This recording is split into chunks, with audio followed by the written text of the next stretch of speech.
આપણો ટોપિક છે જીવનમાં મૂલ્યોનું મહત્વ. સરસ મજાનો નિબંધ લઈને આવ્યો છું. જોઈએ જીવનમાં મૂલ્યોનું મહત્વની અંદર શું આપણે લખી શકીએ અને સારું પ્રદર્શન આપણે કરી શકીએ નિબંધની અંદર. મૂલ્યો વિનાનું જીવન એ દિશા વિનાની નાવ સમાન છે.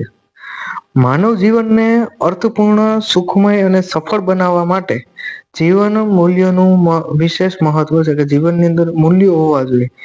જેવા કે સત્ય, પ્રામાણિકતા, કરુણા, દયા, પ્રેમ, સહિષ્ણુતા, શિસ્ત, જવાબદારી, પરોપકાર જેવા મૂલ્યો છે એ વ્યક્તિના ચારિત્રને ઘડતર ઘડે છે. જીવનની અંદર ચારિત્ર છે, મનુષ્યની અંદર ચારિત્ર છે એ ખૂબ ઇમ્પોર્ટન્ટ શબ્દ છે. ચારિત્ર એક છે એના આધારિત જ આપણે છે એ મનુષ્યને સારો, જ્ઞાની અથવા તો જે એની અંદર ગુણ છે એને આપણે ડિફાઈન કરી શકીએ. જ્ઞાન અને સંપત્તિ જેટલા મહત્વના છે એટલા જ જીવનના મૂલ્યો પણ મહત્વના છે.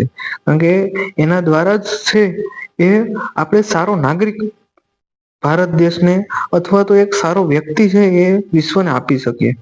જીવનના મૂલ્યો છે એ વ્યક્તિને સાચા અને ખોટા વચ્ચેનો ભેદ સમજવામાં મદદ કરે છે. મૂલ્યનિષ્ઠ વ્યક્તિ છે એ દરેક પરિસ્થિતિમાં નૈતિકતા, પ્રામાણિકતા, કર્તવ્ય ભાવ પ્રાધાન્ય આપે છે. આવા લોકો છે સમાજમાં વિશ્વાસ, શાંતિ, સુમેળનું વાતાવરણ સર્જે છે. તેથી જીવન મૂલ્યો માત્ર વ્યક્તિને વિકાસ માટે નહીં પરંતુ સમાજ અને રાષ્ટ્રના વિકાસ માટે અનિવાર્ય છે. એટલે કે જીવનના મૂલ્યો ખૂબ જ ઇમ્પોર્ટન્ટ છે.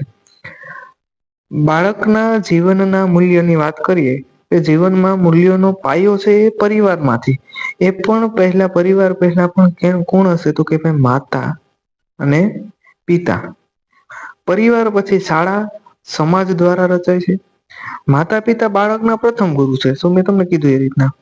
જ્યારે શિક્ષક છે તેના વ્યક્તિત્વને યોગ્ય દિશા આપે છે અને શાળામાં પાઠ્યપુસ્તકના જ્ઞાનની સાથે સાથે સત્ય, શિસ્ત, સમયપાલન, સહકાર અને રાષ્ટ્રપ્રેમ જેવા મૂલ્યોનું શિક્ષણ પણ આપવામાં આવે છે.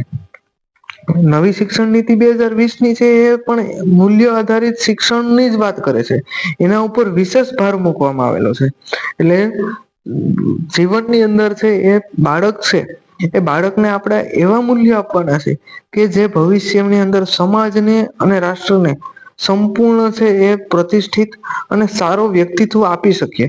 એક વિકાસના પંથ ઉપર આપણે લઈ જઈ શકીએ. આજની જે ઝડપી અને સ્પર્ધાત્મક આજનો જે યુગ છે એ યુગ ભૌતિક સુખમય એટલે કે સુખ સગવડો છે એ વધી ગઈ છે, પરંતુ માનવીય મૂલ્યોમાં ઘટાડો જોવા મળે છે. અસત્ય, ભ્રષ્ટાચાર, હિંસા, સ્વાર્થ જેવી સમસ્યાઓનો સામનો કરવો પડે છે અને જીવન મૂલ્યોનું પાલન છે એ ખૂબ જ જરૂરી છે. જીવન મૂલ્ય છે એ ખૂબ જ ઇમ્પોર્ટન્ટ જોવા મળશે. આની અંદર ખૂબ મહત્વનો એક સારો રોલ ભજવે છે.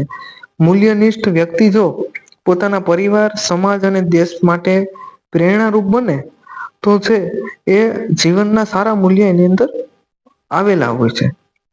મહાત્મા ગાંધીની વાત કરીએ તો મહાત્મા ગાંધી સત્ય, અહિંસાનું જીવન. સ્વામી વિવેકાનંદ છે માનવ સેવાના ભાવના.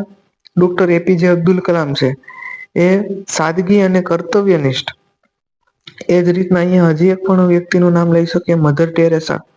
એના પણ સારા એના મૂલ્યો છે. ઘણા બધા વ્યક્તિઓ કે જે સારું વ્યક્તિત્વ ધરાવતા હતા અને જે પોતાના સારા ગુણોને તે અપનાવેલા છે અને એના મૂલ્યો છે એના મૂલ્યને જીવનની અંદર બીજા લોકો પણ ઉતારે છે. આવા મહાનુભાવો છે એ મહાનુભાવોની જિંદગીમાંથી આપણે પ્રેરણા લેવી જ જોઈએ. કારણ કે જીવનના સારા મૂલ્યો આપણે અપનાવવા જ જોઈએ. આ બાબતનું આપણે ઓબ્ઝર્વેશન કરવું જ જોઈએ. એટલા માટે તો બાયોગ્રાફી લખવામાં આવે. બાયોગ્રાફી શા માટે? કારણ કે એની અંદરથી એમાં જે પોઝિટિવ એને કરેલી ભૂલો અને ન થયેલી ભૂલો કે જેના ઉપર જેને એને સારા ડિસિઝન લીધેલા છે એ પણ આપણે એના ઉપરથી આપણે માહિતી મળે અને આપણે આપણા જીવનની અંદર સારા મૂલ્યોનું ગઠન કરી શકીએ. અંતમાં આપણે શું કહી શકીએ કે જીવન મૂલ્યો એ માનવ જીવનનું સાચું આભૂષણ છે. મૂલ્યો વિના છે જ્ઞાન અધૂરું છે. સફળતા પણ અર્થહીન બની જાય છે એટલે કે જ્યારે આ જે આપણે મૂલ્યો ન હોય ત્યારે આપણી સફળતા પણ અર્થ વિનાની હોય છે. દરેક વ્યક્તિ પોતાના જીવનમાં સારા મૂલ્યો અપનાવે, પરિવાર સુખી, સમાજ સંસ્કારી અને રાષ્ટ્ર સમૃદ્ધ બની શકે છે. જો જીવનની અંદર સારા મૂલ્યોનું ગઠન કરવામાં આવે તો. તેથી આપણે સૌએ જીવનમાં સત્ય, પ્રામાણિકતા, કરુણા, જવાબદારી જેવા મૂલ્યો છે એ અપનાવી અને આદર્શ નાગરિક બનવાનો સંકલ્પ કરવો જોઈએ. જે ઇમ્પોર્ટન્ટ જે મુદ્દાઓ છે એ અહીંયા તમને આપેલા છે એ આપણે અહીંયા લખી શકીએ અને આપણા નિબંધને સારો બનાવી શકીએ. વિડીયો ગેમો હોય તો લાઈક કરવાનું ભૂલવાનું નથી.